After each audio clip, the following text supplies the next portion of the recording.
Bonjour, chers auditeurs, chères auditrices. Aujourd'hui, j'ai la joie et l'honneur de recevoir Dorothée Nicolas, entre autres traductrice de la sagesse de l'énéagramme, issue de l'approche de Don Rizzo et Russ Hudson, une approche centrée sur les 9 qualités essentielles de l'humanité, ainsi que 9 niveaux de développement de la personnalité. En tout cas, un voyage psychologique et spirituel qui ne laisse pas insensible et qui ne se fera pas sans notre présence. Alors Dorothée, dans un premier temps, merci de partager la tienne. Bonjour Dorothée. Bonjour Jérémy, et merci beaucoup de m'offrir cette opportunité de parler de ce que j'aime et je suis très heureuse d'être ici et de partager tout simplement. Avec joie, avec joie. Donc moi Dorothée, la première fois que je t'ai entendue, c'était sur un petit podcast où vous étiez plusieurs et je t'ai entendu présenter les 9 qualités essentielles de l'énéagramme. Comme ça, tu as fait le tour du cercle et je ne te cache pas que ça m'a percuté. Ça m'a percuté tout au fond de moi.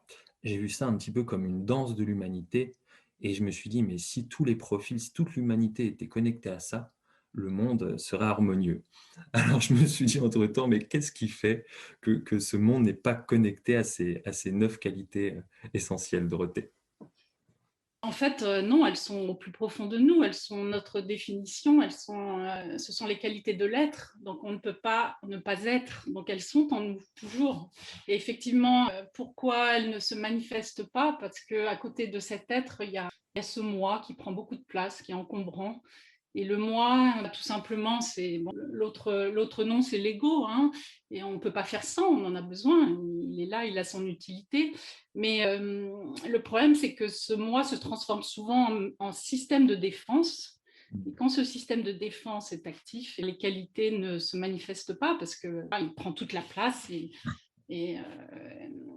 oui, elles sont là, je pense, mais de toute façon, on n'en a pas conscience. Et donc, comme on n'en a pas conscience, on met en place tout un tas de trucs et de stratagèmes pour les remplacer, pour faire mieux qu'elles. Et voilà, en fait, c'est ça le moi, l'ego. C'est tout ce qu'on fait inconsciemment pour être artificiellement, alors qu'il n'y a rien à faire pour être, puisque nous sommes, par définition, nous sommes. Hmm. J'ai l'impression que ça donne souvent le vertige dans le chemin quand on comprend qu'il n'y a rien à faire pour être. Ça peut même être vexant, surtout quand on travaille beaucoup sur soi. Je ne sais pas comment tu vois ça, toi, Dorothée. En fait, ça déstabilise beaucoup l'ego, Oui. puisque l'ego, il veut faire, il veut quoi. En fait, oui, c'est ça. Il veut être à l'origine de ce que nous sommes et de ce que nous faisons. Donc, si on lui coupe ça, bah, il n'est plus rien, il ne sert plus à rien. Et ça, il y a une phrase de Dominique Collin que j'ai entendue il n'y a pas longtemps et qui m'a beaucoup marqué. Il n'y a aucun moi sur cette terre qui est prêt à se perdre. Et c'est vraiment ça. Donc, ça implique de lâcher prise, ça implique de laisser la place à autre chose que nous, que ce moi. Et ça, c'est vertigineux. C'est vraiment contre, pour le coup, c'est contre nature, je pense. Ouais, bon, bah, je crois qu'on rentre déjà dans le vif du sujet, Dorothée, hein. Oui, donc tu m'avais dit, Dorothée, que donc toi, tu as découvert l'énéagramme en 2010, c'est ça, aux États-Unis? En 2009, En exactement, oui. 2009, ok. Tu veux bien nous faire part de cette découverte à New York, il me semble, c'est ça?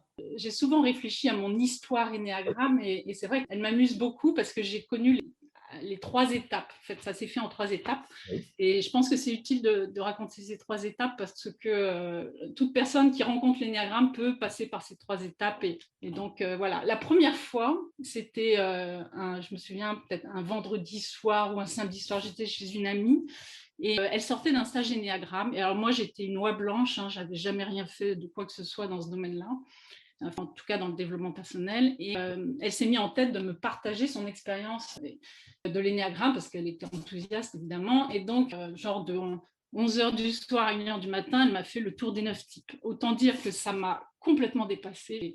J'en avais pas grand-chose à faire, je ne voyais pas trop à quoi ça pouvait me servir.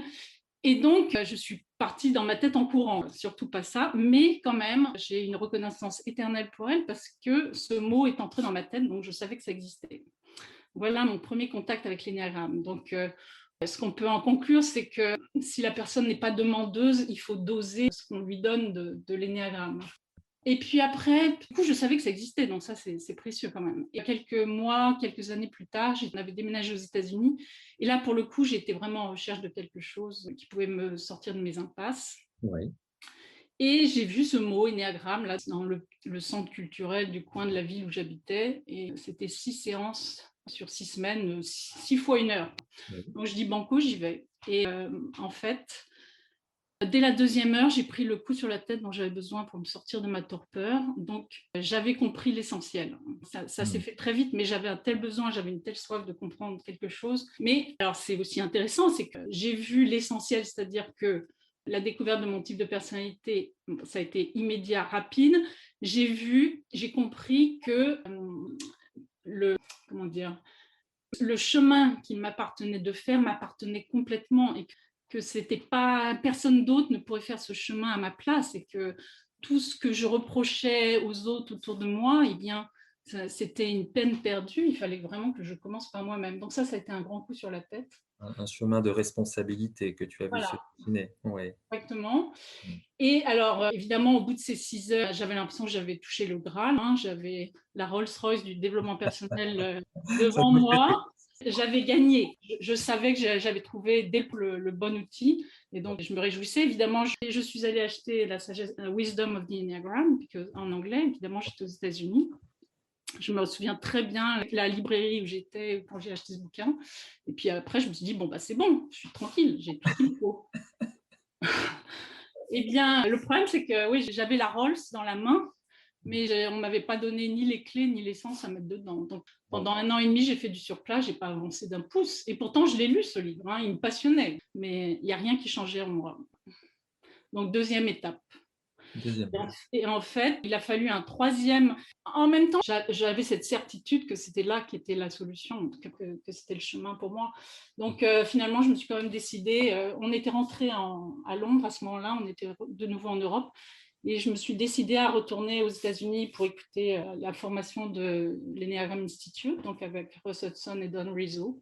Une intuition, parce que j'aurais pu faire ça en France, en Angleterre, mais j'ai eu l'intuition qu'il fallait que j'aille là-bas. Pourquoi? J'en sais rien, mais toujours est-il. Pour moi, c'était immense, hein, comme déplacement, comme Ouais. initiative, comme projet. Ça a demandé un gros investissement.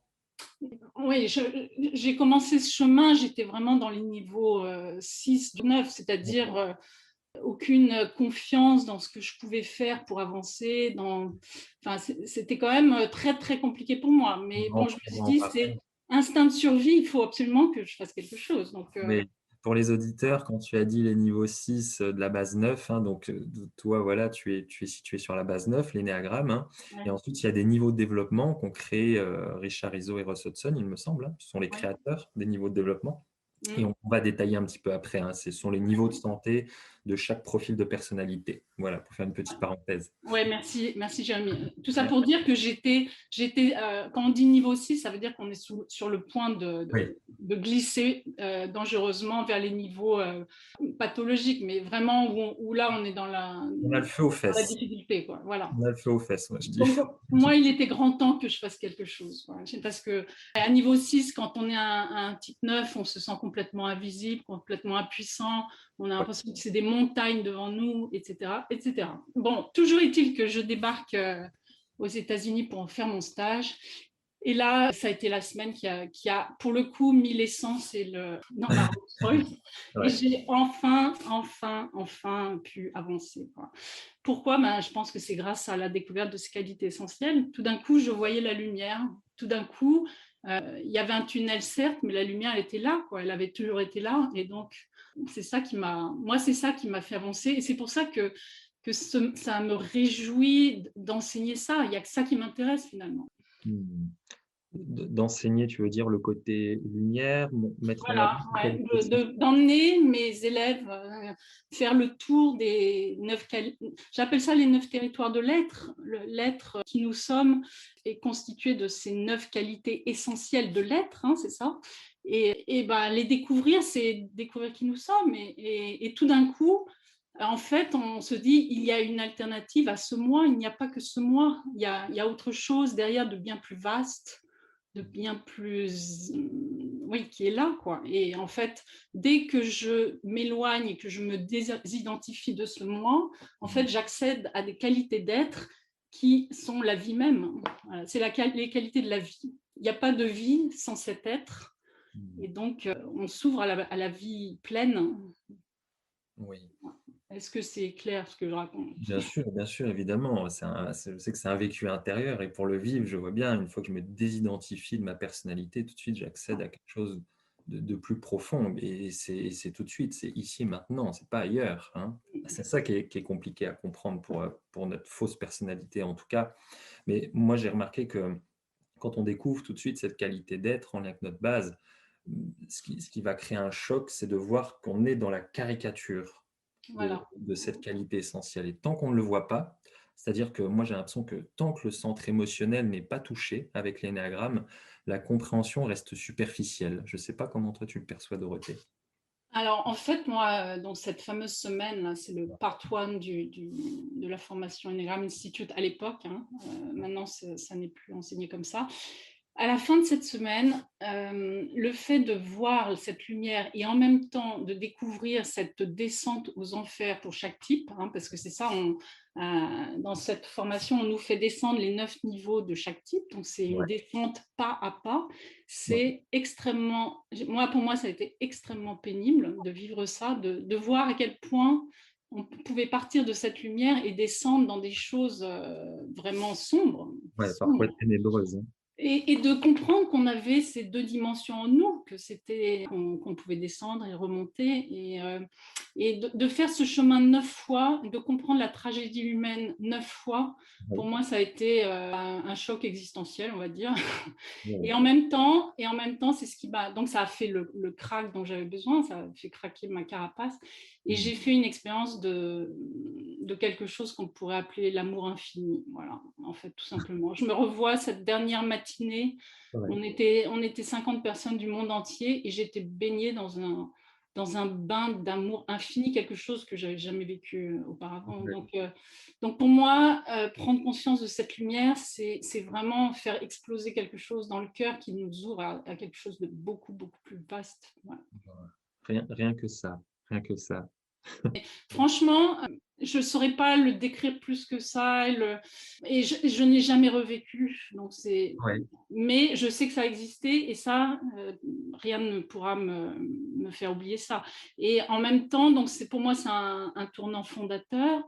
Ça ne veut pas dire que la vie, elle a repris son cours juste après, quoi. Le moi, il reprend le dessus, hein. L'inertie du moi est énorme. Mais ouais, n'empêche que cette expérience fondatrice a été mon moteur pour continuer pas à pas dans les années, les mois, les années qui ont suivi. Et ouais. surtout avec le désir très fort de transmettre ça, quoi. Voilà. Oui, oui, oui. Il y a un maître zen qui a écrit un livre qui s'appelle Après l'extase, la lessive. Donc, donc, une fois qu'on touche ça, le centre de notre être, qui est amour inconditionnel, peu importe notre Ouais. type de personnalité, il y a une lessive à faire.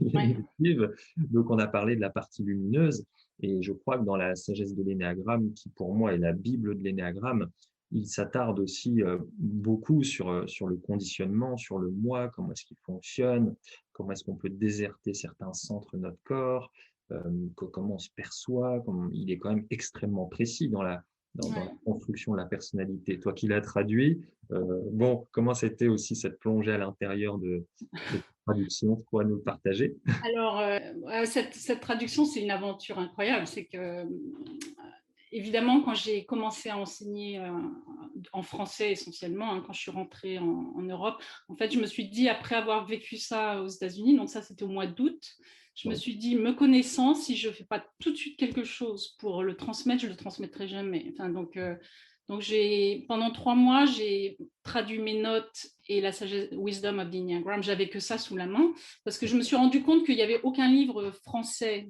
sur l'énéagramme qui parlait de ce que j'avais vécu et de ce que j'avais appris. Donc, je ouais, me suis dit, il faut, à ma grande déception, je dis, bon, bah, il faut que je reparte de ce que j'ai appris, enfin, que je retourne. Je ne trouverai pas dans des bouquins en français la matière dont j'ai besoin. Donc, j'ai fait ce premier travail de traduction pour moi, commencer un cours. Et dès le 1er janvier, enfin, dès janvier, donc 4 mois après, je commençais à enseigner mon premier cours à partir d'un cours que j'ai construit à partir de mes traductions.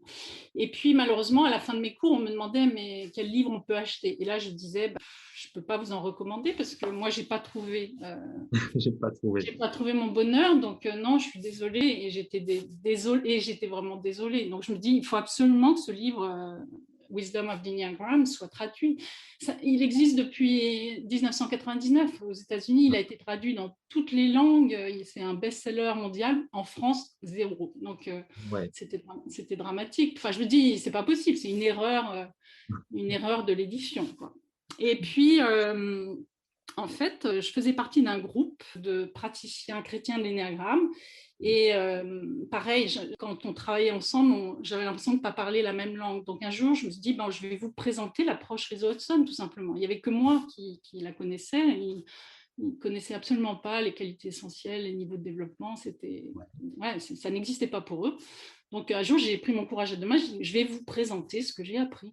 Et donc, j'ai fait une présentation pendant 2 heures et j'ai expliqué l'essentiel, c'est-à-dire les qualités essentielles, les niveaux de développement et, et les options de transformation à partir de ça. Et il y a une personne à la fin de la séance qui est venue me voir, qui m'a dit, Dorothée, c'est fantastique ce que tu nous as présenté.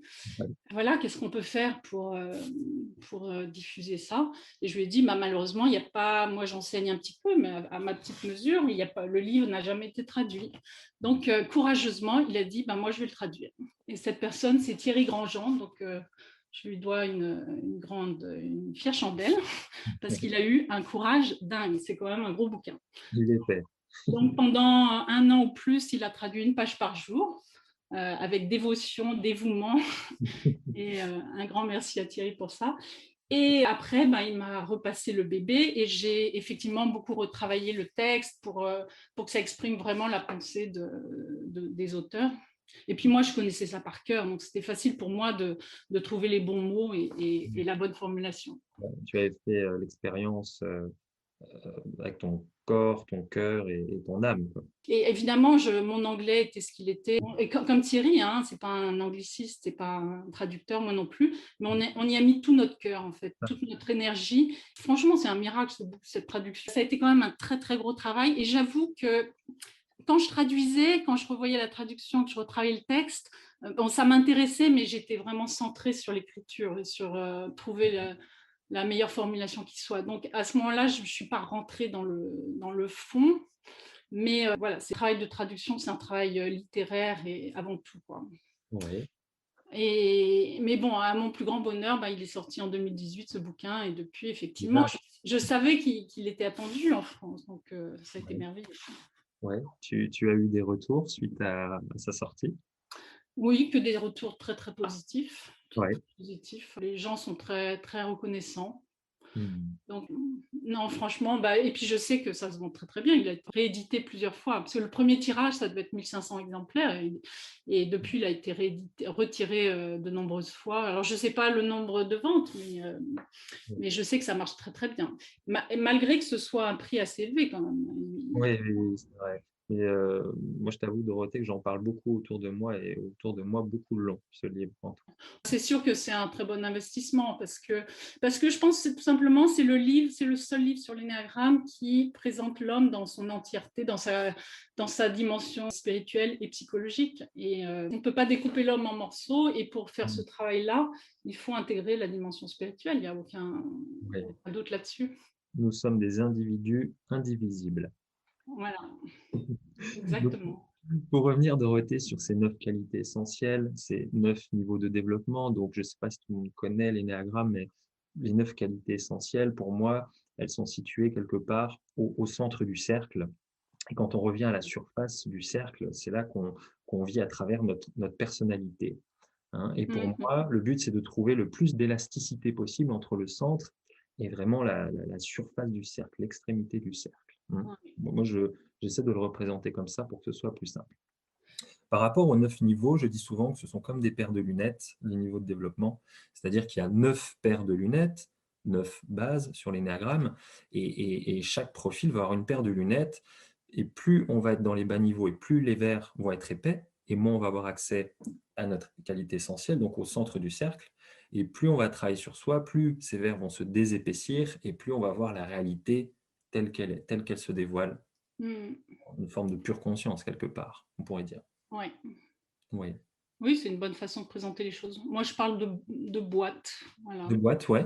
Comment tu C'est-à-dire que, quand on est dans le moi, hein, ouais. c'est la plupart, de notre temps, de notre journée, eh bien, on est enfermé dans quelque chose qui nous limite, qui nous limite dans nos capacités, dans ce que nous sommes, dans qui nous sommes, et donc c'est comme une boîte.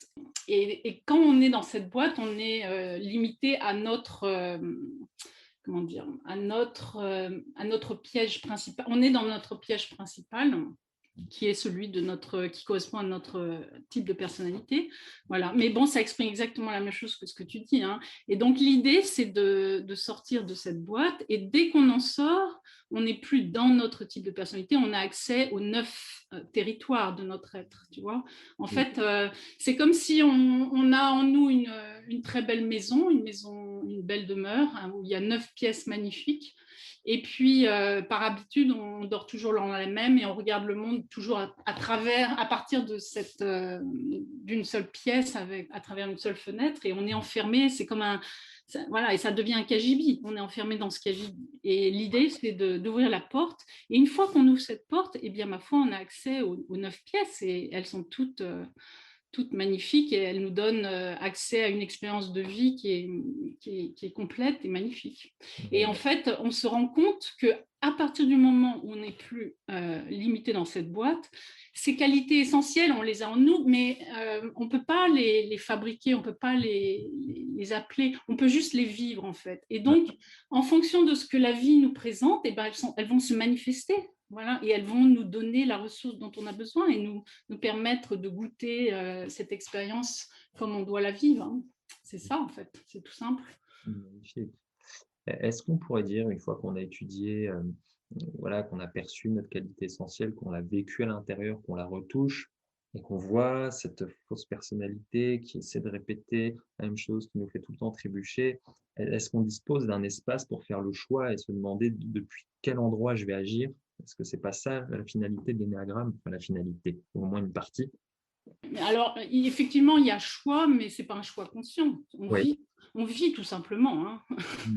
Donc, je crois que c'est absolument spontané. Ces qualités essentielles, c'est du don, c'est de la grâce. On les reçoit, on les vit tout simplement. Il n'y a pas de choix. Ouais. En fait, on se rend compte qu'on est privé de ce choix, effectivement, quand on est enfermé dans cette boîte. Mais une fois qu'on est sorti, on vit, voilà. Je sais pas Il toi. s'agit de vivre avec dans la plénitude de ce qu'on a, de l'être qu'on a, quoi. J'aime bien aussi l'image de la graine. Voilà. Moi, je dis que l'être humain, il naît avec une graine d'être en lui. Et une graine, toutes les graines que vous pouvez regarder dans la nature, elles sont complètes. Il n'y a rien à ajouter, rien à enlever. On a cette graine d'être en nous, rien à ajouter, rien à enlever. C'est-à-dire que les 9 qualités de cette graine, elles sont là, quoi. Et bien sûr, une fois que cette graine est dans le bon environnement et dans le bon, ben elle manifeste ses qualités, elle grandit, elle donne lieu à l'être, à la personne magnifique que nous sommes. Ouais. Dorothée, je ne sais pas si tu sens, mais moi je sens que les auditeurs sont impatients de faire le tour avec ces 9 qualités essentielles. On en parle depuis le début, Ouais. mais moi, comme j'ai dit tout à l'heure, c'est ce qui m'avait marqué quand je t'ai écouté. Est-ce que tu accepterais qu'on fasse le tour ensemble de l'énéagramme avec ces 9 qualités, comme tu Oui, as bah, l'habitude de alors présenter? j'ai aucun papier devant moi. Je vais essayer de les revivre de l'intérieur et Ouais. de les exprimer le mieux que je peux. Alors, en fait, on les connaît, on les connaît par cœur, ces qualités. Il n'y a rien de nouveau, hein. C'est notre expérience de vie. Enfin, c'est une expérience qu'on connaît très bien. L'avantage de l'énéagramme, c'est que c'est une carte qui les ordonne et qui les met devant nous. Donc, on peut les observer, les voir. Mais sinon, on les connaît tous. Alors, nous, on commence toujours par la qualité essentielle du 8. On fait le tour du cercle en commençant par le 8. Ouais. Et ce que je peux dire sur le territoire du 8, quand je suis dans le 8, eh bien, j'ai accès à la force vitale. La force vitale, ça n'a rien à voir avec la force musculaire, c'est la force de la vie en moi, c'est la force des instincts de vie en moi. Et c'est quelque chose de très, très fort. Donc, quand je suis connectée à ça, eh bien, je sens la vie en moi, je sens mes ressources vitales. Ça vient du plus profond de mes entrailles. Hein.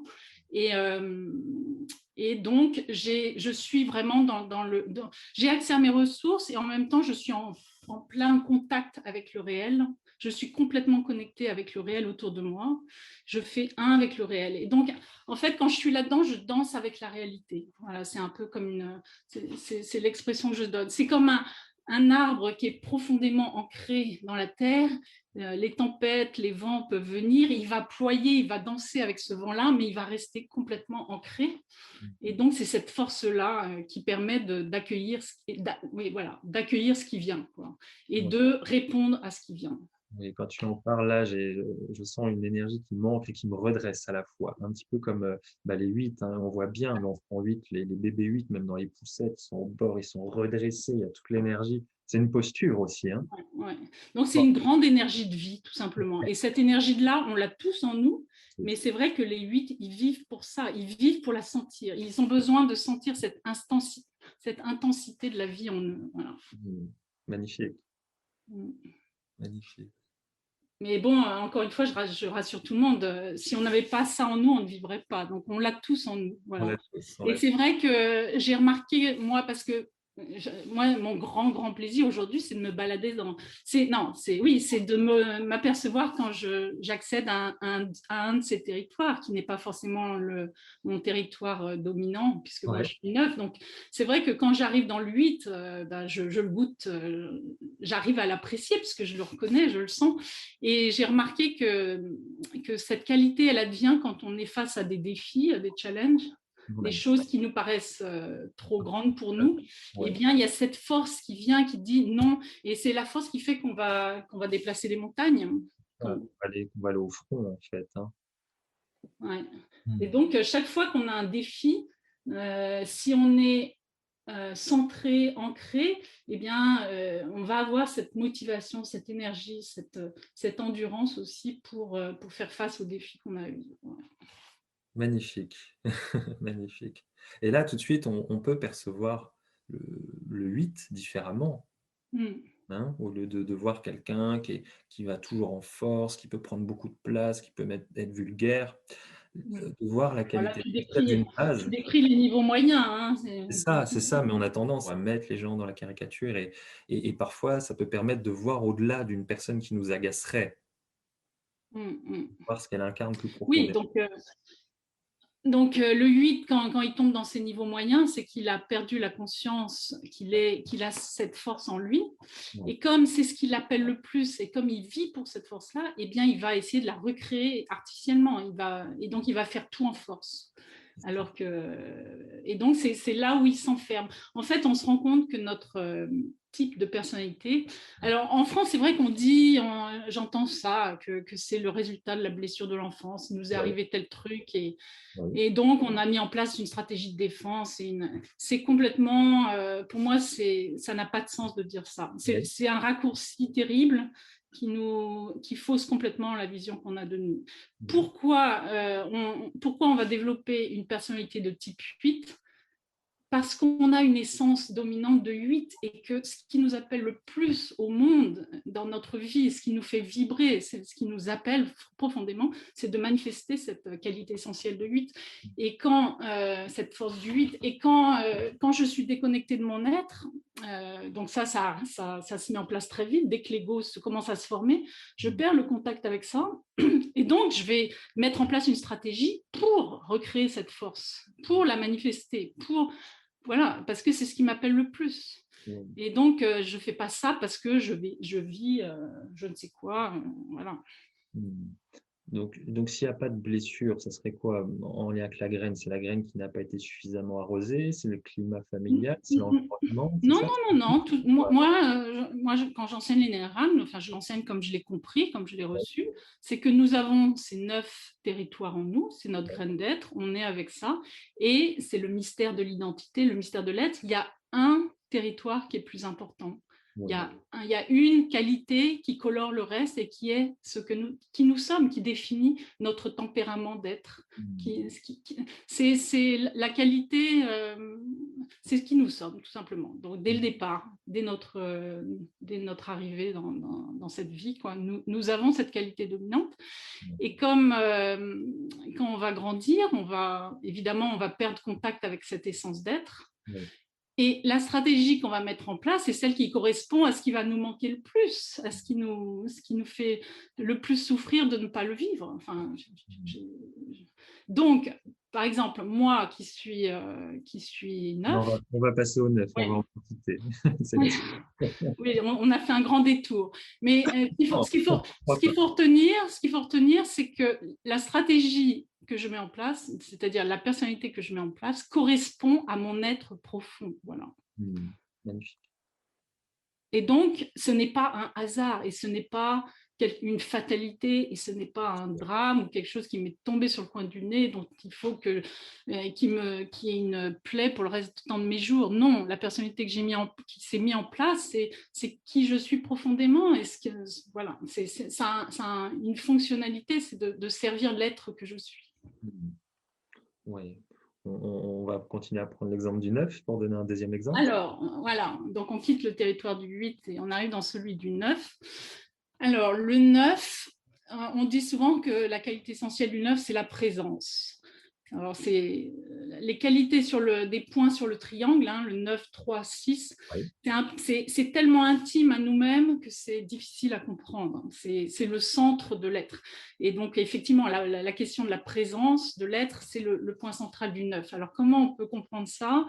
Eh bien, quand je suis présent, je suis en communion avec tout ce qui est, avec la présence, je suis en harmonie avec tout ce qui est. Et je suis en communion avec ce qui est. Enfin, c'est vrai que moi, je suis neuve, donc c'est difficile pour moi à l'expliquer. Mais en gros, je fais un avec l'instant, je fais un avec tout ce qui est autour de moi et j'habite complètement tout ce qui est autour. Il n'y a pas de séparation, voilà. Il n'y a pas de séparation entre moi et ce qui est autour de moi. Je suis un avec le tout. Je suis à la fois la goutte et l'océan qui contient. Et dans la goutte, l'océan est contenu tout entier. Ouais.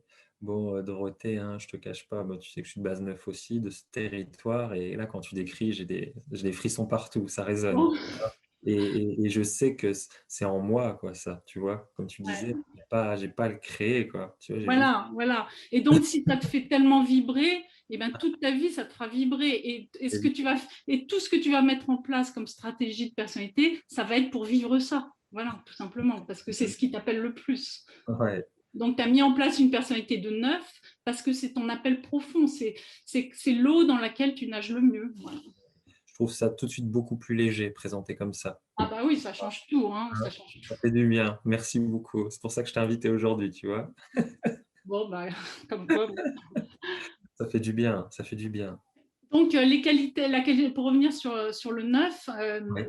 c'est cette capacité à être un avec le tout, bah, ça fait qu'on est bien, on est posé dans l'instant, quoi. En fait, on n'a pas besoin de faire, on peut juste se suffire à être. Être nous comble profondément, Hmm.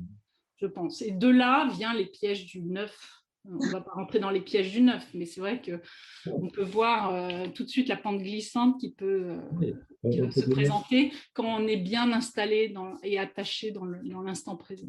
on peut donner la caricature aussi, hein. C'est pas... Oui, Comment bah, un œuf peut autant, caricaturer son essence? ouais, autant rester quand même dans les qualités élevées, Oh, parce que ok, allez. Ça- c'est mieux de rester dans les niveaux élevés pour faire le tour. Mais encore une fois, je vais dire qu'on a tous cette qualité-là. Ah oui. oui, quand est-ce qu'elle se manifeste? Quand est-ce qu'elle advient, cette qualité-là? Eh bien, je pense justement, c'est quand on est dans des turbulences, quand on traverse une zone de turbulence, eh Hmm. bien, c'est la qualité qui fait qu'on reste stable, qu'on reste on s'accroche à cette paix intérieure qui est en nous et qui fait qu'on résiste aux tempêtes. Wow. C'est le centre de l'ouragan. Voilà, quelque chose comme ça. Ah, Et ce qui nous permet de garder notre centre, notre stabilité.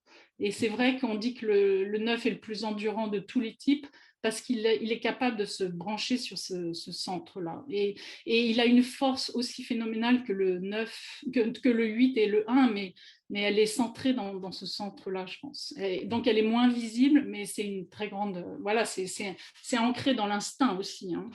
oui, je dis les 9, on est des coureurs de fond, même si on ne voit pas forcément sprinter dans tous les Voilà. sens, on est des coureurs de fond et cette énergie Ouais. colossale, moi je l'aperçois en tout cas à l'intérieur de moi. Je Ouais, pourrais. on a des racines très profondes. Et Ouais. c'est des racines dans cette stabilité, dans cette paix intérieure. Et encore une fois, on fera tout ce qu'on peut faire dans notre vie pour vivre cette paix et cette stabilité intérieure, parce que c'est ça qui nous appelle le plus. Donc, la stratégie qu'on va mettre en place, c'est pour permettre ça. Et effectivement, ça nous emmène dans des pentes glissantes terribles, comme pour tous les types. Hein. On est tous logés à la même enseigne pour ça. Ouais. Mm. Voilà pour le 9. Je continue. Allez, avec joie. Alors, le territoire du 1. Alors, le 1, pareil, hein, on est toujours dans les tripes, dans la force vitale, mais là, cette fois-ci, elle est orientée vers la recherche du bon et du bien. Je pense que cette qualité-là, c'est celle qui nous fait choisir toujours ce qui nous élève et ce qui nous fait avancer dans la bonne direction. Le 1, il est branché sur une intelligence, sur un ordre supérieur de ce qui est, et il accède à cette intelligence, il voit cette intelligence-là et il veut s'aligner avec elle. Enfin, il s'aligne, non, c'est pas qu'il veut, c'est dans cette qualité-là, on est naturellement aligné sur cette intelligence du bon et du bien. Voilà. Et du juste. Et Tout ce du qui est juste, juste, ouais. instant après Ouais. instant. Donc, on passe sa vie à essayer de s'ajuster et de Ouais. faire que les choses autour de nous sont ajustées parce que il y a cet alignement naturel en nous, quoi. Et c'est vrai que en fait cette qualité-là, elle intervient tout le temps dans notre vie. Chaque fois qu'on a un choix à faire, on voit tout de suite l'option qui nous tire vers le haut et l'option qui va nous désaxer, nous sortir de ce qui est bon et bien pour nous. Et à tout moment, ben, si cette qualité est là, eh bien, elle nous fait choisir la bonne direction. Elle nous fait percevoir ce qui est vraiment bon dans l'instant. Mm.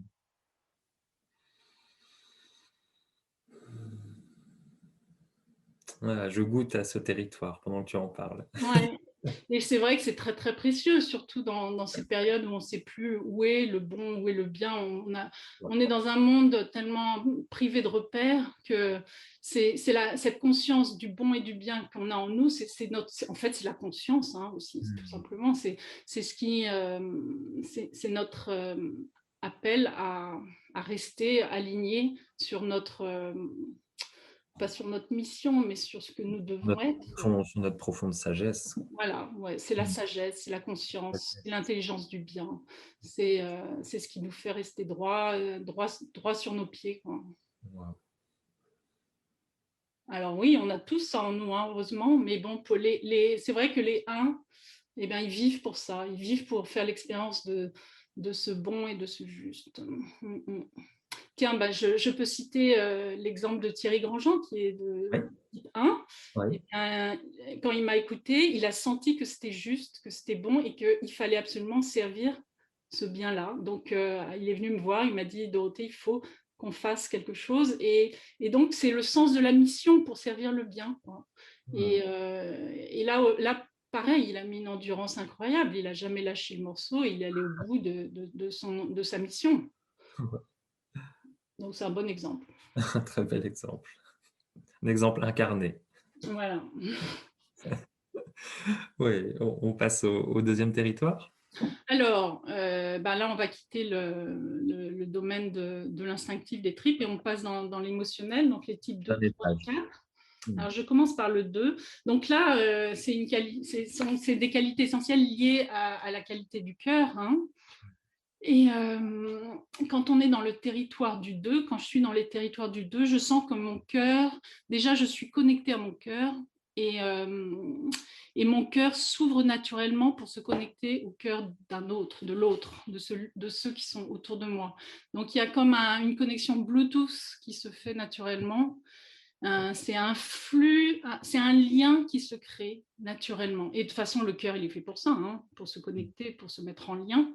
Mais voilà, tout simplement, c'est la qualité la plus très basique de l'être humain, qui est de se connecter au cœur de l'autre et d'être présent au cœur de l'autre. C'est la présence au cœur de l'autre, à ce qu'il vit, à ce qu'il est, à ce qu'il ressent. Et c'est une intimité avec l'autre, Mmh. je crois. Ouais, je crois aussi. Je crois. Et donc, effectivement, cette qualité, ben, comme on vit en permanence avec des gens autour de nous, normalement, cette qualité, elle doit advenir naturellement dès qu'on est en relation avec quelqu'un. Mais le secret pour ça, ça a été aussi une découverte pour moi, c'est qu'on peut se connecter au cœur de l'autre que si on est connecté soi-même avec son cœur. Mmh. Voilà, c'est vraiment le point de départ. Donc la fameuse phrase aimer l'autre comme soi-même, c'est pas une blague, c'est qu'il faut vraiment d'abord être connecté intimement avec son cœur pour pouvoir avoir des antennes pour le cœur de l'autre. Sinon, Ouais. ou alors ce sera pas de la vraie connexion, ce sera pas de l'amour inconditionnel et désintéressé, ce sera une demande, une exigence, etc. Oui, c'est un double mouvement, à la fois vers soi et vers l'autre. Mm. Mmh. Donc voilà, on a tous cette qualité d'amour et Amour, c'est compliqué, c'est un mot qui est tellement... donc je préfère parler de lien et de présence à l'autre, au cœur de l'autre. Et ça, on a tous cette capacité-là, mais c'est vrai que le 2, il vit pour ça, c'est sa vie, être présent, être dans le cœur de l'autre, mais c'est son appel profond, quoi. Central. C'est ce qui le fait vibrer, il ne peut pas Ouais. vivre autrement que comme ça. Je pense à toutes les personnes que je connais qui sont animées par ça, qui vont écouter. Ouais. Et assurément, grâce à ce territoire et grâce aux deux qui l'expriment si bien, la vie est plus humaine. Hein. Les deux, ils nous invitent à ouvrir. Forcément, quand on est avec un deux bien aligné, quand on est devant quelqu'un qui a le cœur ouvert, eh bien, on est obligé d'ouvrir son cœur. Donc, Ouais. les deux, ils nous invitent à vivre une vie plus humaine et à plus d'amour, quoi. Ils sont relais de l'amour sur Terre et mon Dieu, ça fait du bien. Ouais, ça fait du bien. Même d'en parler, là, ça fait du bien Ouais. au cœur. Ouais. Alors, le 3, encore une fois, c'est une qualité essentielle qui est sur le triangle, donc tellement essentielle qu'on la perd carrément de vue. C'est la qualité essentielle de valeur, de la valeur de qui je suis. La grande question pour les types 2, 3, 4, c'est quelle est ma valeur? Qui suis-je? Est-ce que je vaux d'être aimé? C'est vraiment la grande question. C'est la grande question parce que justement, ils ont perdu le contact avec cette valeur intrinsèque. C'est-à-dire que dès qu'on est, on a une valeur infinie puisqu'on est unique et on est... Voilà, mais on a oublié cette valeur. Et donc, quand on est dans le territoire du 3, quand on est dans cette qualité-là, on est complètement connecté à cette valeur. On la sent, c'est comme quelque chose qui brille profondément en nous. Enfin, c'est une sensation de chaleur intérieure. Et forcément, cette lumière qu'on sent qui est là, ben, on a envie de la faire briller, on a envie de la laisser rayonner autour de nous. Donc, c'est la qualité du 3, c'est de rayonner cette lumière et cette valeur. Mmh. Est-ce que c'est... Il faut peut-être que je donne des exemples. Mais ça, on en fait tous l'expérience aussi. Quand on sent qu'on a... c'est aussi la question de la valeur ajoutée. Quand on sent la valeur ajoutée que nous sommes, que nous apportons par qui nous sommes, et forcément aussi parce que ça va se matérialiser, ça va se manifester à travers ce que nous faisons. Donc Ouais. cette valeur, elle se manifeste à travers ce que nous faisons, mais c'est avant tout une extension de ce que nous sommes. Et donc, quand on sent ça, eh bien, souvent on aime profondément ce que l'on fait, parce que quand quelque chose a de la valeur pour nous, quand c'est précieux pour nous, eh bien on aime. En fait, c'est aussi le secret de l'amour, ça, hein. C'est de voir la valeur. Quand je vois la valeur en quelque chose, quand c'est précieux pour moi, eh bien alors j'aime. Et donc le 3, il aime intime, enfin beaucoup, profondément cette valeur qu'il ressent. Et donc il va la manifester, il va tout faire pour manifester cette valeur, pour la faire rayonner. Il va le faire naturellement. Et plus il va être authentique et près de cette valeur, plus elle va rayonner fortement. Voilà. Ouais, là, on fait le tour, mais je les trouve tout aussi belles les unes que les autres, quoi. C'est incroyable. Et alors, pareil, hein, cette valeur, c'est difficile de l'avoir. C'est là où on a besoin des autres. On a besoin du regard des autres qui vont nous la renvoyer. Ouais. Mais malheureusement, bah là, on tombe dans les travers du 3 et la pente glissante. C'est que tant qu'il va chercher cette valeur, qu'il va continuer à chercher cette valeur dans le regard des autres, il va être dépendant des autres, il va être malheureux, etc. Et à un moment, il faut se prendre conscience et il faut sentir cette valeur de l'intérieur. Oui. Et c'est pour ça aussi que les 2, 3, 4 sont souvent dans une forte quête d'approbation venant de Voilà. l'extérieur. Ils sont dans une dépendance du regard de l'autre parce qu'ils ont perdu le contact Cœur, avec cette mmh, valeur. Ouais. mmh, Voilà pour le 3. Alors, c'est vrai, quand est-ce que cette qualité essentielle se manifeste? Bah, je pense que tous les matins quand on se lève, hein, c'est mmh, qu'est-ce que j'aime et envie de faire aujourd'hui pour être au plus près de ce qui m'appelle profondément, de ma valeur, qu'est-ce que je vais faire qui va faire que je suis alignée avec mon être mmh, un petit peu. Donc, chaque fois qu'on se lance dans quelque chose, on se connecte à cette valeur de qui nous sommes. mmh. C'est une question que de plus en plus d'humains se posent, hein. On sent Mm, qu'ils mm, font ce qu'ils aiment et c'est tout mm, à leur honneur, hein, mm, mm. de se réaligner sur leurs valeurs. Ben oui, parce que quand on fait ce que l'on aime, ben on le fait bien. Voilà. Et ce qui a de la valeur en nous et pour nous va rayonner naturellement. Donc, c'est vrai que c'est le secret, oui. Ouais. Oui, on continue, territoire Alors, 4. on arrive au 4. Ouais, La qualité essentielle du 4, c'est d'être. C'est peut-être plus difficile à définir. C'est quand on est dans le 4, quand on est connecté à. Quand on est. Quand on cherche à s'approcher du mystère de l'identité, de notre identité. Donc, le 4, il est en fait Don Rizzo qui a fait ce travail de définir les qualités essentielles, c'était ouais, un 4 oui. et donc il était vraiment câblé pour ça parce qu'on appelle les 4 les plongeurs en eau profonde de l'âme humaine. Mmh, Ils sont capables, ils sont très intimement connectés, enfin non, oui c'est ça, ils sont très intimes avec leurs émotions, avec leur vécu émotionnel, et ça leur permet de plonger intimement et profondément dans qui ils sont, dans le mystère d'une identité, de l'âme, mmh, et ils vont être capables donc de vivre ça intensément et de remonter leurs trouvailles à la surface et de les exprimer. Donc le 4, il est là pour exprimer ce que c'est qu'être, l'unicité de l'être. Et lui, il va sentir qu'il est qu'il s'approche de ça, qu'il est dans ça, quand il fait l'expérience de la beauté, de la profondeur, quand il goûte au mystère, quand il s'approche du mystère. Et c'est vrai que la question de l'être, c'est un mystère absolu. Enfin, on n'en trouvera jamais le fond, mais on peut s'en approcher. Et le 4, il vit pour ça. Il vit pour s'approcher de ce mystère en faisant l'expérience de la beauté, en faisant l'expérience de l'intimité profonde avec ce qu'il vit. Et voilà, parce qu'à ce moment-là, il vit intensément des émotions assez intenses et il sait qu'il s'approche de ce mystère. Bon, c'est un peu compliqué. Est-ce que ça fait sens ou faut que je oui, évidemment, évidemment. Bah, plus on avance et plus, je suis joyeux, donc c'est que ça fait sens. Ouais.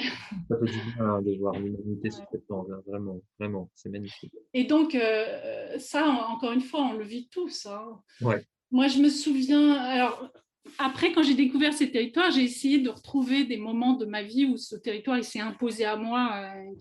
Et quand j'explique le cadre, je cite l'exemple. Je me souviens quand j'étais jeune, je faisais de la montagne. Et la première fois que j'ai fait une vraie course d'alpinisme, un vrai sommet, donc je me souviens, on était parti à 3 heures du matin du refuge. Et bon, de 3 heures à midi, ça a été intensément, émotionnellement très intense, parce que c'était, voilà, voir le jour se lever sur la glace, les étoiles, enfin, c'est sublime, c'est une expérience sublime de bout en bout. Mais bon, c'est allé crescendo. Et quand je suis arrivée au sommet à midi, après donc 9 heures d'effort, et bien là, mon cœur a explosé. C'était d'une Ouais. beauté, d'une profondeur, d'un infini tel que je me suis mise à pleurer. C'était tellement intense de beauté. Ouais. Et là, j'ai touché le mystère. Je me suis dit, c'est pas possible. Je suis proche de Dieu. Si Dieu est, il est là, quoi. Et voilà, je pense que le 4, il vit pour ça, pour faire cette expérience-là de beauté infinie qui nous plonge dans le mystère de qui nous sommes et qu'est-ce qu'on fait là, etc. C'est intéressant, enfin, c'est intéressant. Ça me fait penser à ce que j'ai vécu il y a pas longtemps. Euh, je connais une personne qui sort certainement du territoire 1, mais qui connecte très fortement le territoire 4. Et il met des photos de paysages avec des textes très poétiques. Et il explique que justement, que son cœur, il se tord de douleur face à la beauté du monde. Et j'ai lu plusieurs posts comme ça, je chantais que moi, je me retenais. Et un jour, j'ai craqué, j'ai pleuré. Je me suis dit, mais comment ça? Les photos, elles sont à distance, tu es pas. Mais il me l'a tellement transmis. Et je me suis dit, dis-lui. Et je lui ai envoyé un message pour le remercier. Pour le Ouais. remercier. Et je me suis dit, waouh, je me suis laissé toucher par un territoire que je visite peut-être pas suffisamment. Je me laisse pas assez toucher. Et c'était une invitation. C'est magnifique.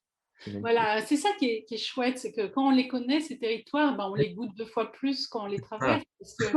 Parce que tout simplement, voilà, c'est comme quand on voyage en train, quand les volets sont fermés, on ne voit pas le paysage, mais quand les volets sont ouverts et qu'on voit les paysages qu'on traverse, ben, on en profite, quoi. Et ouais. faire cette expérience-là, c'est ça. Parce que c'est pas de, comment dire, c'est connu, mais en même temps, c'est pas familier. C'est Donc, ça. quand on traverse un territoire qui n'est pas familier, et ben, ça nous donne un surcroît de vie, déjà. Ouais, Parce que déjà. tout d'un coup, il y a une nouvelle intensité, il y a quelque chose de nouveau, c'est une nouvelle expérience d'être. Et mon Dieu, c'est quelque chose de merveilleux, quoi. Ça change la vie de vivre comme ça, de faire l'expérience de l'être profondément. Voilà.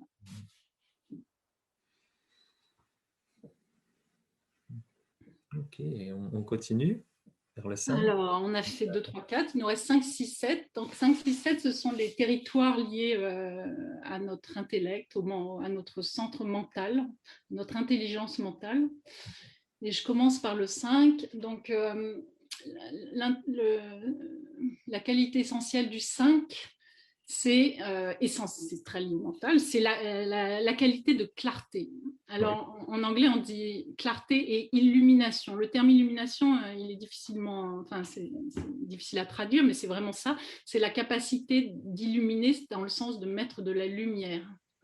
Donc, le 5, il a cette capacité, cette qualité d'être qui fait que dans son mental, il crée suffisamment d'espace et de silence pour que cette lumière puisse jaillir et pour qu'il puisse regarder tout autour de lui avec cette lumière, donc avec cette clarté et cette capacité de mettre de la lumière sur. Donc voilà, il est dans la clarté et l'illumination, c'est sa qualité essentielle. Et ça lui permet de voir la vérité, d'être en contact avec la vérité. Donc, le saint, c'est un amoureux de la vérité. Il vit pour trouver la vérité. Mhm. Et il a la qualité essentielle pour. Enfin, oui, en fait, l'appel de qui nous sommes, notre appel à être est en conformité avec qui nous sommes intimement. Et donc, on a tous cette qualité de clarté et d'illumination, c'est-à-dire de défricher l'inconnu, d'avancer en territoire inconnu au niveau de la connaissance. Et d'ailleurs, ceci dit en passant, si on n'avait pas cette qualité essentielle-là, l'homme serait resté dans sa grotte, il ne serait jamais allé plus loin qu'il serait encore en train de faire du feu avec du silex. C'est-à-dire que c'est grâce à ça qu'on a pu avancer, découvrir exploré, et on a exploré les champs de la connaissance grâce à cette qualité-là. Et donc, oui, dans notre quotidien, on fait ça tout le temps. En fait, chaque fois qu'on est on se tord sur un problème, on cherche une Ouais. solution, on est là, comment dire, on calcule Cherche dans la notre clarté. tête, ouais, on calcule, on cherche, etc. Et ting, tout d'un coup, la lumière se fait. Et donc, quelque chose qu'on ne comprenait pas, tout d'un coup, on le comprend. Qu'est-ce qui s'est passé? Il y a eu ce qu'on appelle la connaissance directe. Enfin, il y a eu une augmentation de la connaissance ou de la conscience. Et tout d'un coup, là où c'était noir et sombre, tout d'un coup, on voit clair. Et donc, ça, on le vit tout le temps. Chaque fois qu'on apprend, qu'on découvre quelque chose de nouveau, que notre champ de conscience s'élargit, augmente, eh bien, on fait cette expérience-là. Mais encore une fois, le 5, il vit vraiment pour ça, parce que c'est son eau à lui, c'est l'eau dans laquelle il nage, c'est ce pourquoi il est fait d'abord et avant tout.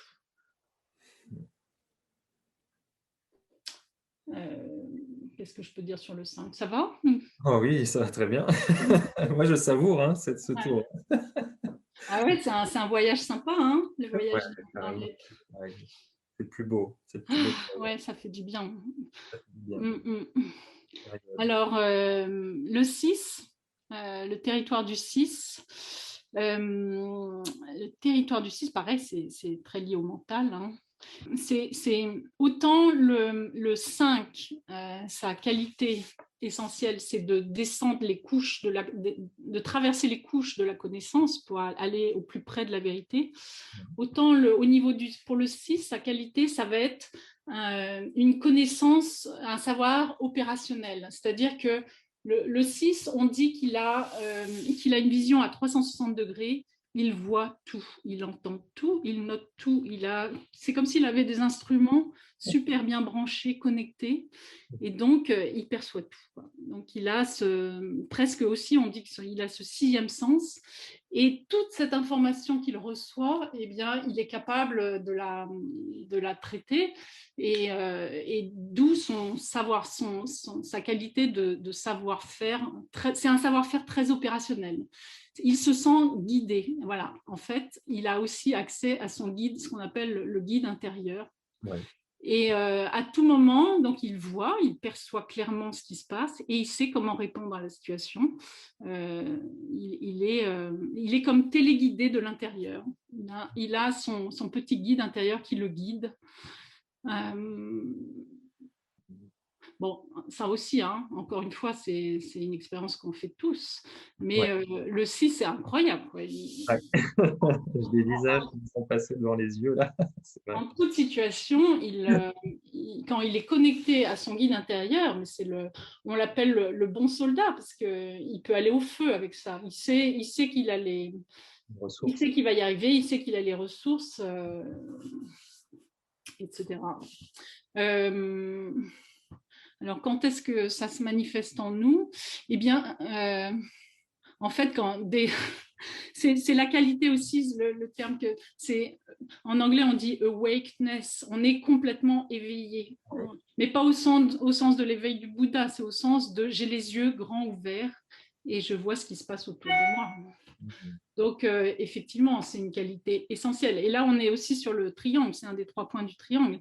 Et donc, la présence en 9, la valeur en 3, et ça, c'est la qualité d'avoir les yeux ouverts. Je ne peux pas dire mieux que ça, c'est d'être éveillé, c'est la conscience de ce qui est, de ce qui se passe. Et ça, c'est essentiel pour vivre, hein. On ne peut pas vivre sans ça.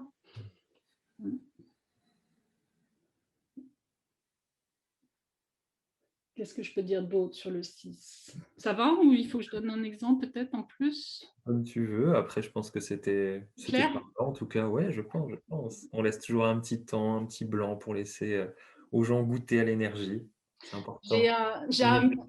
un bel exemple qui m'a vraiment Ouais. frappé. C'était il y a quelques années à Marseille. Je ne sais pas si vous vous souvenez, c'était un fait divers. Il y a un immeuble vétus qui s'est écroulé. Et à Envoyé spécial, ils ont passé ce reportage d'un jeune homme qui habitait cet immeuble. Et le matin, bon, c'est vrai que étant 6, il devait être très vigilant enfin, étant 6, c'est moi qui déduis, mais la façon dont il a rencontré ça, je me dis, il n'y a que le territoire du 6 qui peut permettre de vivre ça comme ça. Donc, le gars, ce matin-là, il s'est levé et il a noté que les crevasses sur les murs et sur là étaient c'était pas comme d'habitude. Il s'est dit, il est en train de se passer quelque chose. Et donc, il n'a pas pris une règle, il n'a pas mesuré, mais il a observé intensément tous les signes dans sa cuisine et il s'est dit, il est en train de se passer quelque chose. Donc, il a pris des photos, il a filmé, d'ailleurs, c'est pour ça qu'on a un petit film. Il raconte, il dit, bon, ben là, je pense que... Et il est parti en courant, il dit, il faut absolument que j'aille prévenir le syndic, il faut qu'on fasse quelque chose. Là, il est en train de se passer quelque chose. Il est sorti de l'immeuble, 2 minutes après, il s'écroulait. Et donc, bon, ça c'est un envoyé spécial, hein, je l'invente pas. Et je me suis dit, ben, quelqu'un qui se serait levé pas réveillé, perdu dans ses pensées ou voilà, dans ses souvenirs, dans ses émotions, il n'aurait pas vu ça. Il n'aurait pas vu ça, il serait certainement voilà, cette qualité du site, ça nous sauve la vie, ça peut nous sauver la vie. Ils sont précieux pour ça. Et en plus, il y a ce sens du service et du dévouement, parce que quand on voit la réalité au plus près, eh bien, on veut servir quelque part. Il y a un sens du service. Oui, magnifique. Qui se perçoit, hein, chez ce territoire, on le voit. Ouais. On voit qu'il est au service. Hein. Magnifique. Alors, on va finir par le 7. On termine le tour. On dit qu'on fait exprès, on finit toujours par le 7 parce que c'est le plus impatient de tous les titres, donc c'est un bon exercice. J'espère qu'ils n'ont pas décroché. Là. De lui faire attendre de faire tout le tour. Mais, donc, blague à part, c'est bien de commencer par une blague pour le 7. Non, mais là, je suis déjà dans la caricature, c'est pas drôle. Ouais. Donc, le territoire du 7, c'est la liberté de la... Ils font l'expérience intimement de la liberté de la conscience. C'est voilà, c'est la liberté et la joie qui va avec. En fait, ils sentent qu'il n'y a rien qui est définitif, il n'y a rien qui est fini, et ils sont en contact avec l'abondance de l'existence, l'abondance des possibilités de la vie. Donc c'est comme un gâteau infini.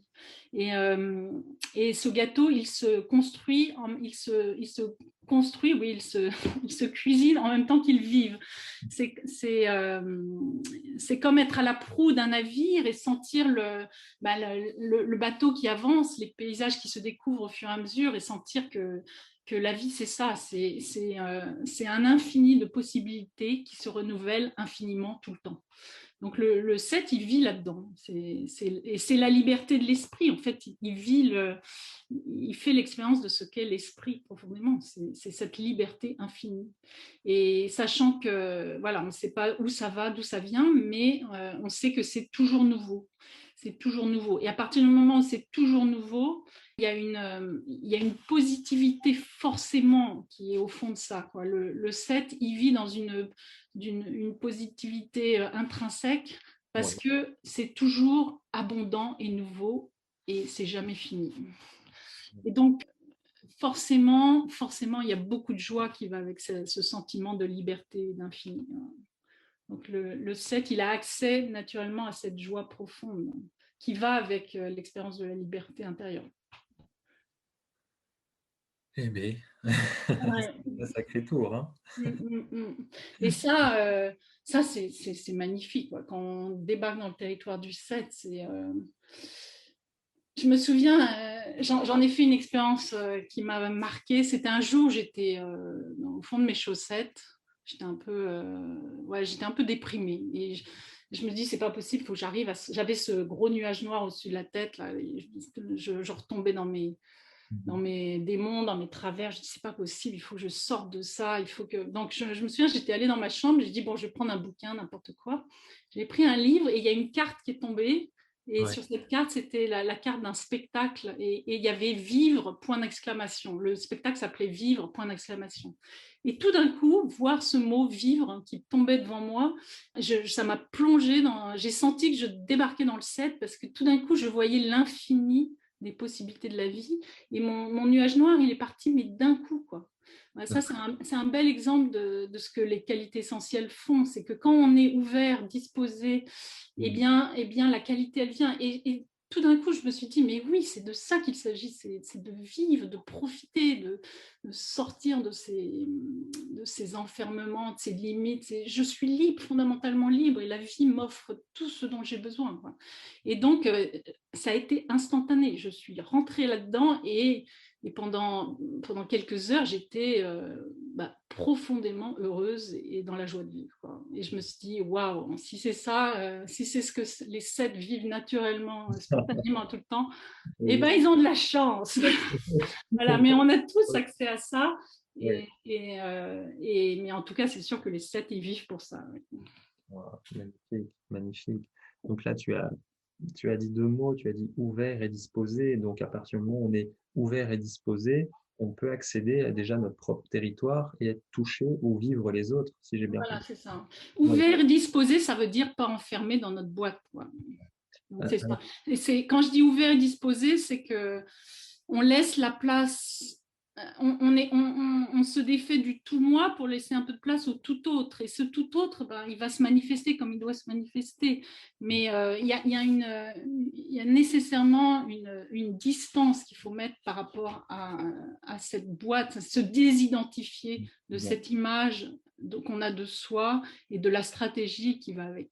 Ouais. Dès qu'on est identifié à cette image, il faut la défendre, il faut la protéger, et donc on est dans la promotion de cette image, et là on est embarqué dans un automatisme, quelque chose de très profondément ancré en nous qui se met en place, quoi. C'est un système de défense.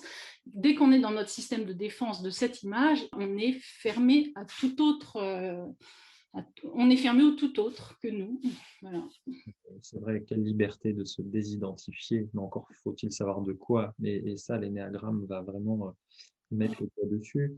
Donc là, admettons, Dorothée, les auditeurs ont fait le tour avec nous et quelqu'un se reconnaît dans un territoire, se dire waouh, ça c'est vraiment moi c'est ça qui m'anime vraiment quand je me lève C'est le ça qui me matin. fait vibrer. Ouais, c'est ça qui me fait vibrer, mais je n'arrive pas à le mettre en place dans le monde, j'y goûte pas assez, je m'identifie trop. Voilà, on a parlé de la désidentification, mais qu'est-ce qui pourrait être vraiment, voilà, tous les jours, ou qu'est-ce qui pourrait être radical, ou quel est le chemin? Quel est le chemin? On en a parlé, mais Le chemin, ben, il est identifié, bon, ça fait 2000 ans qu'il est identifié, 3000 ans, 4000 ans, c'est toujours le même, c'est mourir à soi-même, il n'y en a pas d'autre. mourir à soi-même. Waouh! Et quand je dis mourir à soi-même, c'est pas, c'est de quoi on parle? C'est mourir à ce moi-là qui est tout puissant.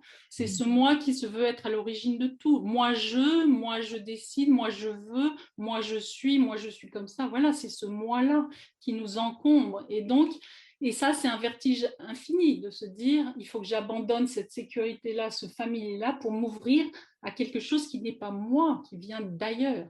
Et donc, honnêtement, on rentre dans le travail spirituel. C'est le travail d'abandon, de lâcher prise, lâcher ce moi qui est toute notre sécurité, parce qu'on croit que c'est notre sécurité. Donc, c'est un grand saut. Voilà.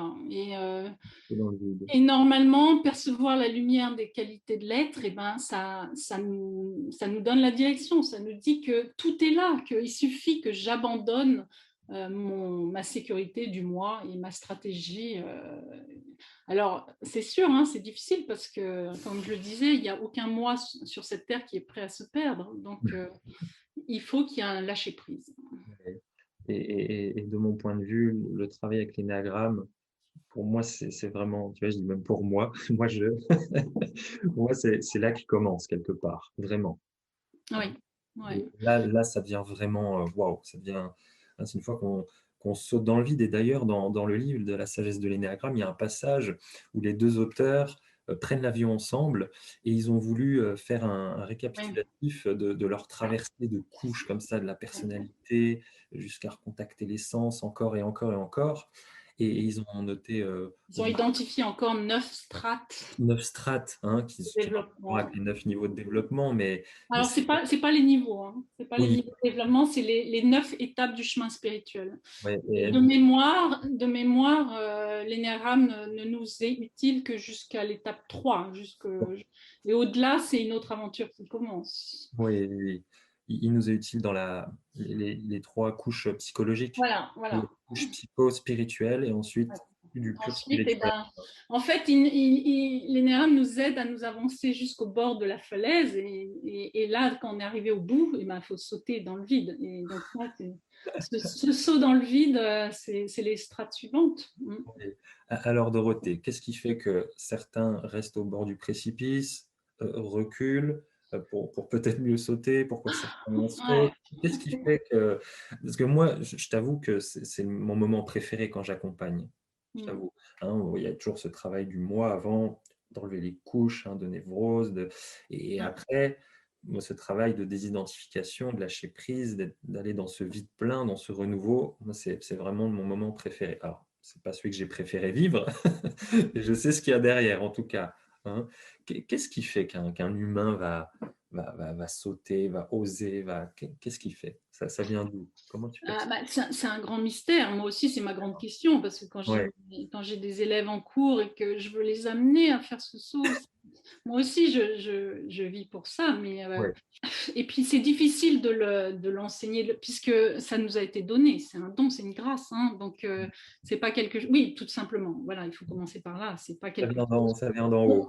Mhm. Voilà. Et je pense que tant qu'on pense qu'il n'y a rien hors du moi, c'est impossible de sortir du moi. Ouais, je partage. Donc, il faut accepter. Et là, mentalement, il y a un court-circuit qui va. Le mental, il ne veut pas y aller. C'est accepter que hors de ce moi, il y a quelque chose de bien plus vaste et de bien plus grand. Bon, du coup, faire cette expérience-là, ce tour des qualités essentielles, de découvrir l'être, ben, ça m'a reconnecté à l'être avec un grand E, c'est-à-dire depuis, j'ai développé, oui, je peux le dire, j'ai foi dans cet être, Ouais. dans ce Dieu qui. Alors, on emploie le mot Dieu, mais parlons de l'être si ce mot dérange, mais je crois, voilà, je sais que mon petit être avec un petit E est connecté à un grand être, un être avec un grand E. Voilà, et c'est ça qui tous les matins fait que j'ai envie de sortir du moi, c'est pour rejoindre cet être avec un grand E. Donc, parce que je sais qu'il est là, parce que je sais que c'est la source de ma vie. Après, si on n'est pas prêt à accepter que la source de ma vie n'est pas en moi, eh ben c'est foutu. Voilà, je pense. Enfin, Ouais. c'est foutu, c'est dur de dire ça comme ça. Mais Mais ça va être un labeur, ça va être un long labeur. Quoi. Et d'ailleurs, l'énéagramme, c'est un piège aussi. Hein. On peut en parler du piège de l'énéagramme. oui. Hein, on peut en parler là maintenant du Ouais, piège. bien sûr, bien sûr. C'est pour ça que je t'ai invité, entre autres. Ça fait partie, il y a un grand écueil, c'est que quand on découvre son type de personnalité, waouh, tout d'un coup on comprend plein de choses. Voilà, on est dans le 5, tout d'un coup il y a une lumière, une illumination qui se fait. Et donc, L'excitation du 7 après, la joie. voilà, alors on tombe dans cette joie, et puis Ouais. après, dans la toute-puissance du 8, on se dit, Oui, mais voilà, je maîtrise, je sais, je suis dans la toute-puissance. Après, on se dit, j'ai trouvé dans l'énéagramme la source, le chemin, la voie, la vie, la vérité. Donc, on s'est dit, bah, il faut que je continue. Donc, je vais m'inscrire à un autre stage, et puis encore un autre stage, et puis encore un autre stage. Et je me dis, j'ai de la connaissance, et ben, en allant vers plus de connaissances de cet outil, ben, voilà, je vais me transformer, etc. Et on devient un expert de l'énéagramme, chemin faisant, ceci dit en passant. Mais connaissance, ça ne veut pas dire conscience, ça ne veut pas dire transformation. Donc, bien souvent, on peut tomber dans le piège de la connaissance. Alors, on va connaître 10 000 choses sur l'énéagramme parce qu'on sait que quelque part, il y a de la vérité là-dedans. Mais plus on tombe là-dedans, plus on s'éloigne du quart de milligramme, de millimètre de seconde, de la milliseconde qui seule importe. C'est la milliseconde où on se dit le moi est une illusion, le moi est ma prison, le moi m'enferme, et il faut que je m'ouvre à autre chose que moi. Voilà. il faut un choc conscient. Voilà. Mais ça, c'est une capitulation du mental, c'est une capitulation de l'ego, se dire ce moi qui me fait vivre, qui m'est utile, etc., ce n'est pas, c'est très limité. Et tant que je suis enfermée là-dedans, eh bien, ma vie est souffrance, ma vie est combat, ma vie est effort. Et dès que je sors de ça, je m'ouvre à autre chose qui est la source de ma vie. Ouais. Notre personnalité au service de quelque chose de plus grand. Ouais. Alors, il ne faut pas confondre la quête de connaissances parce que c'est très intellectuellement satisfaisant, l'énéagramme, ça donne beaucoup de sens. Il ne faut pas confondre ça avec transformation intérieure. Oui, et plus il devient populaire, et plus ça peut devenir... Alors, en fait, on finit par renforcer son ego. Le moi, c'est un peu notre nombril, hein, on en prend grand soin. On est rivé sur notre nombril et plus on va descendre dans les profondeurs de la connaissance énéagramme, plus on va connaître de façon fine tous les plis de notre nombril. D'accord, oui. D'accord. Et on va tourner autour. Et en fait, on ne va jamais quitter ce nombril. Oui. À force de le connaître de façon fine, ben on va s'enfermer dedans et on va s'identifier de plus en plus à lui. Voilà, alors maintenant je connais mon instinct dominant, mon aile, ma deuxième aile, mes niveaux, mes machins, mes trucs, et puis on n'en sort plus, quoi. Oui. L'idée au départ, c'est pas c'est pas découvrir son type de personnalité pour s'enfermer dedans et pour se dire bon bah je suis comme ça. L'idée, c'est que ce territoire dominant, eh bien effectivement c'est notre point de départ, c'est notre refuge, c'est notre ancrage, mais c'est notre point de départ pour nous ouvrir à la totalité de notre être. Eh ben. Ah oui, bah c'est l'enjeu de toute une vie. Hein. Ouais. Alors, oui. Après, ce qu'il faut savoir aussi, alors, on a parlé de l'écueil, c'est-à-dire de s'enfermer dans l'énéagramme comme dans le Graal en se disant, bah voilà, la lumière, la vérité, elle est là, et on en fait une religion avec des grands prêtres. Mais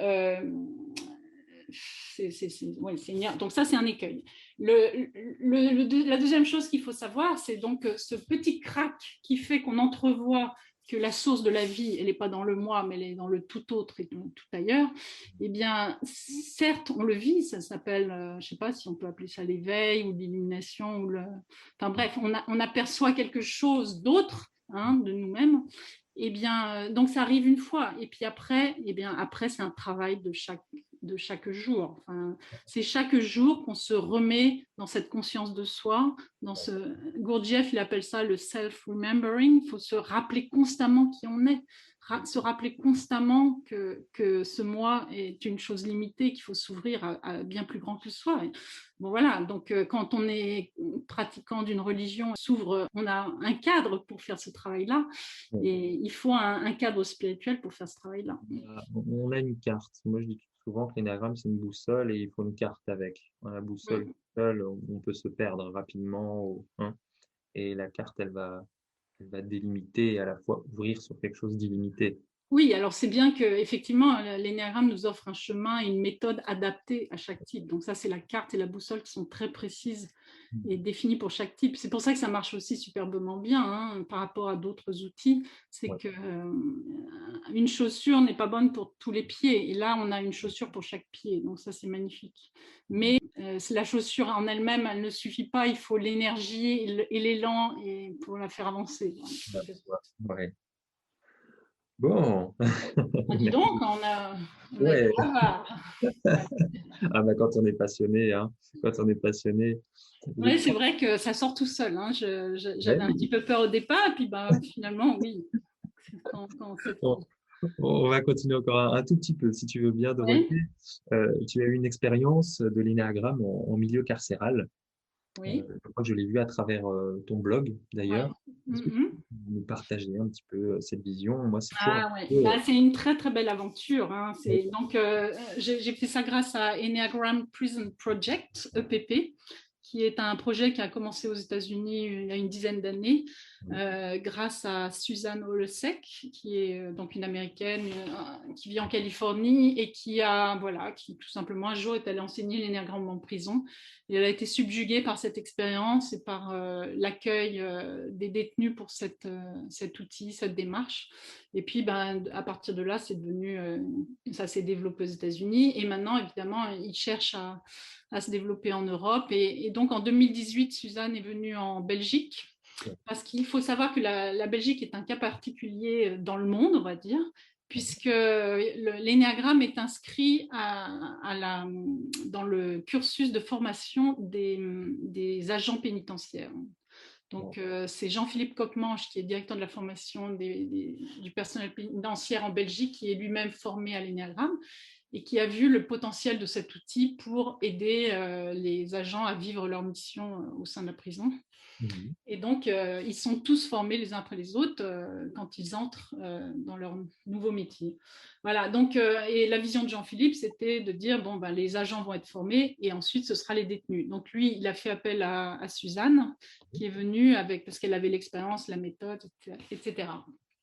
Et donc, on a commencé un projet pilote en 2018, on était une vingtaine de formateurs Enneagram, donc formés, certifiés déjà, et on a été enseignés par Suzanne parce qu'évidemment, le public carcéral est très particulier. Oui, Bon, en même temps, c'est des hommes et des femmes comme vous et moi, évidemment.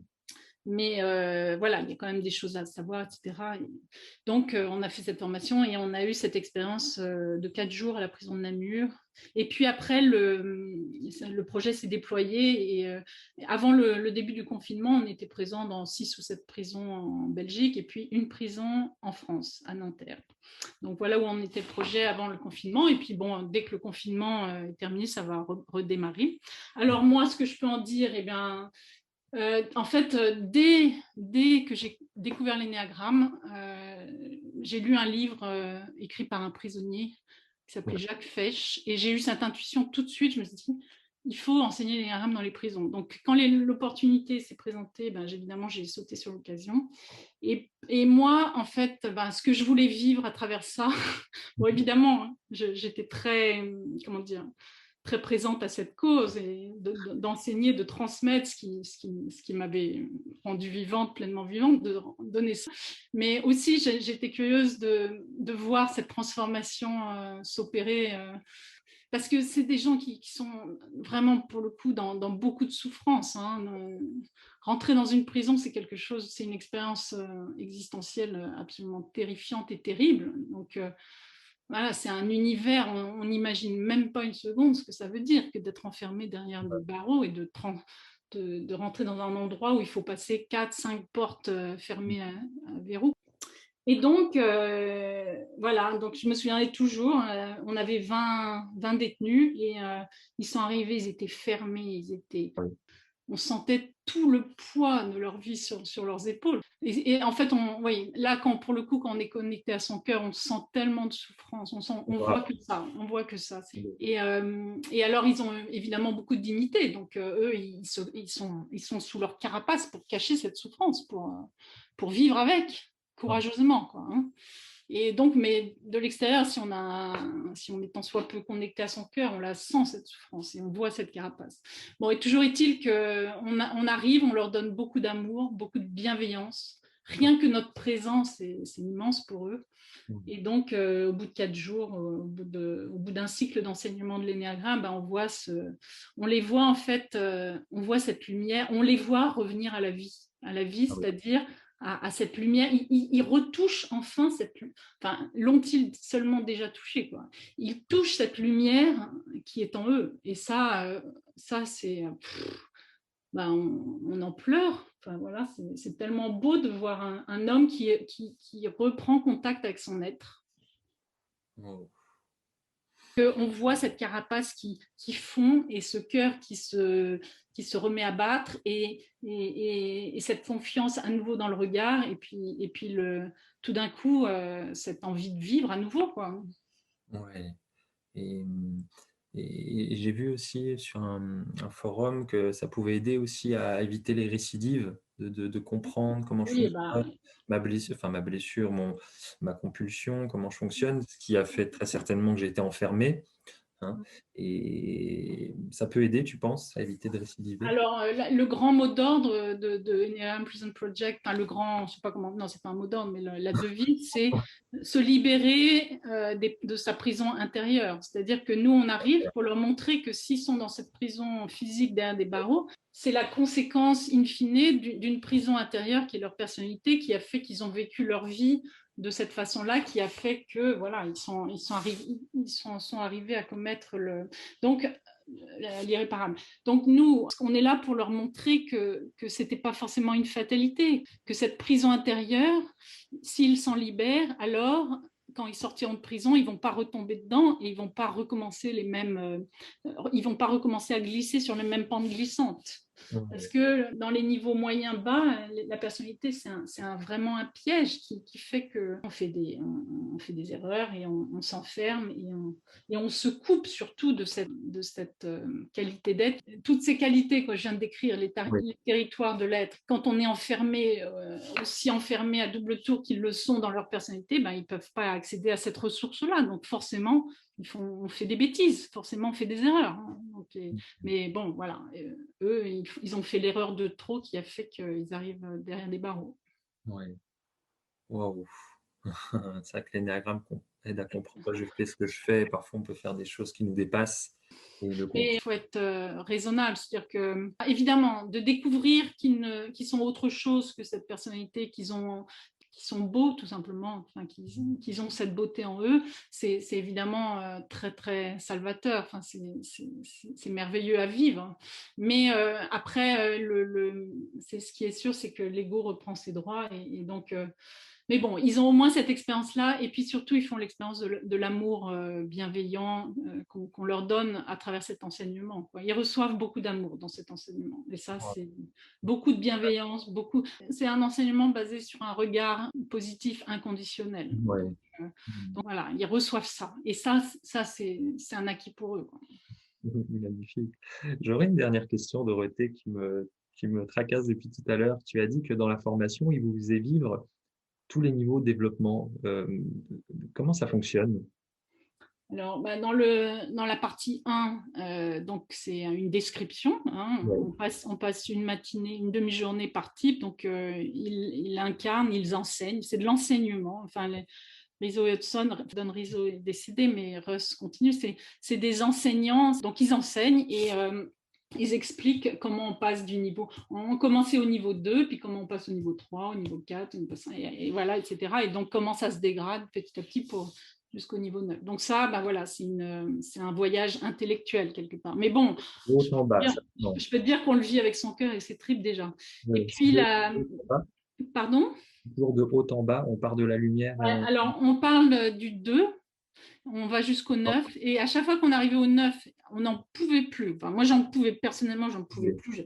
Je suffoquais. Russ ou Don avait cette phrase magique, But it doesn't have to be that way. Oui. Mais il n'est pas nécessaire que ça se passe comme ça. Enfin, c'était pas prévu que ça se passe comme ça. C'était pas au programme. Hein, tu vois. C'est pas Et it doesn't have to be that way. Et ça, c'est la phrase clé quelque part. oui. C'est Je ressens le poids du conditionnement humain là quand tu dis ça, tu vois. ouais, C'est pas voilà, c'est ça. prévu. Mais voilà, C'est ce qui s'est passé, mon Dieu. ce toboggan qui nous fait chuter, Ouais. descendre, on n'était pas censé le prendre. Ouais. Enfin, Waouh. c'est pas quelque part si on est un peu obligé, on est obligé de passer par l'ego, donc il faut pas non plus.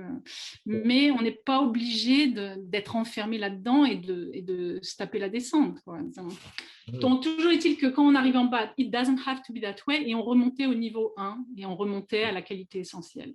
Donc là, tout de suite, c'était une bouffée de lumière et d'oxygène qui ramenait à la vie les morts vivants qui étaient exsangues dans le niveau 9. Quoi. Ouais.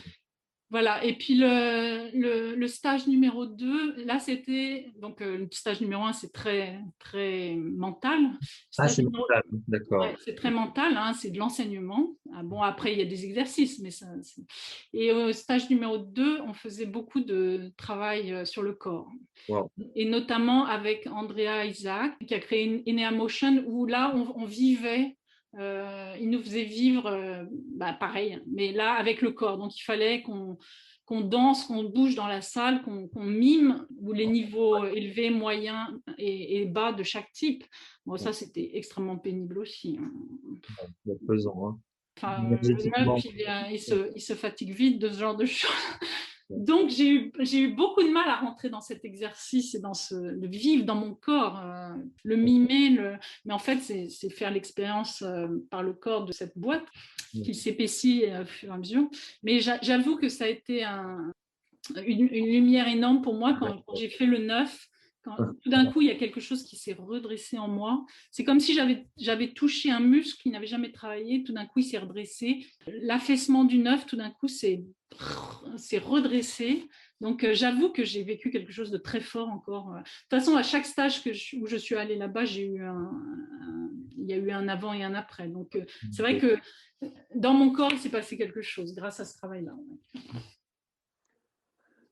Ouais, le travail du corps avec l'énagramme, quelque chose qui me tient à cœur en tout cas. Ouais. Non, Les mais personnes qui m'accompagnent le savent. c'est vrai qu'on, selon qui nous sommes, c'est plus ou moins facile, mais Ouais. c'est aussi une autre approche et pour le vivre à travers le corps. Bon, bah, Dorothée, hein, je crois qu'on a fait le tour. Un grand merci à toi pour tes Merci. questions et ta bienveillance et ton écoute.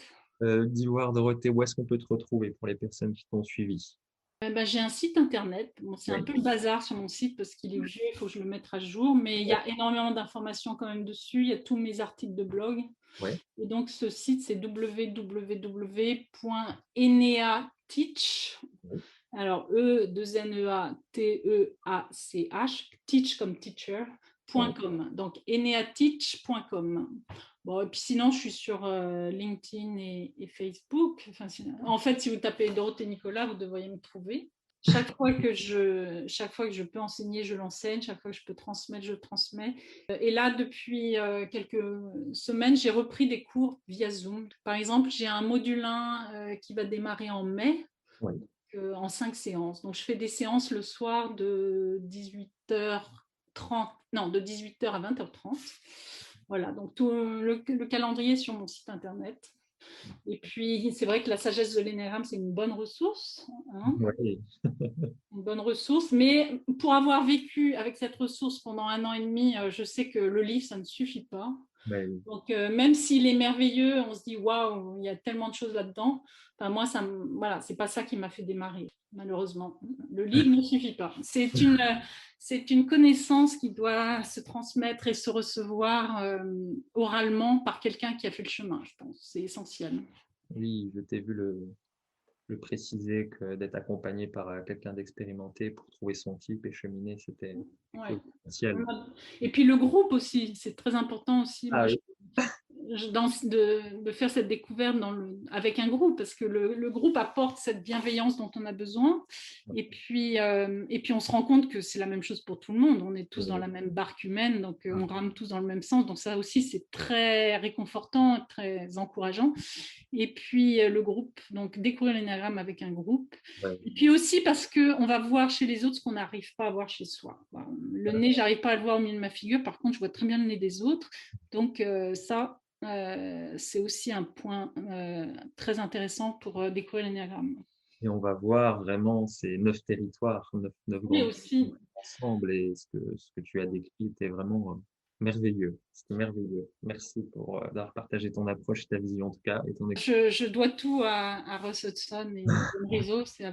C'est eux qui m'ont mis sur cette voie. Après, c'est vrai que je passe ma vie à essayer de comprendre davantage et d'approfondir et de comprendre de l'intérieur. Mais en fait, oui, c'est ça. Hein, c'est qu'il faut chacun qu'on découvre ces territoires, qu'on en fasse l'expérience et c'est comme ça qu'on peut en parler. Ouais. Il faut les vivre. Il faut les vivre. Il n'y a que ça. Et on est appelé à les vivre. Bon, bah, je crois qu'on peut terminer là-dessus, Dorothée. Oui. Merci beaucoup. Merci à toi. Et puis, Merci. on te dit à bientôt sur le chemin. Ah oui, sûrement, sûrement. Oui, le chemin n'est pas fini. Ouais. À bientôt, Dorothée. Au revoir. Merci, au revoir.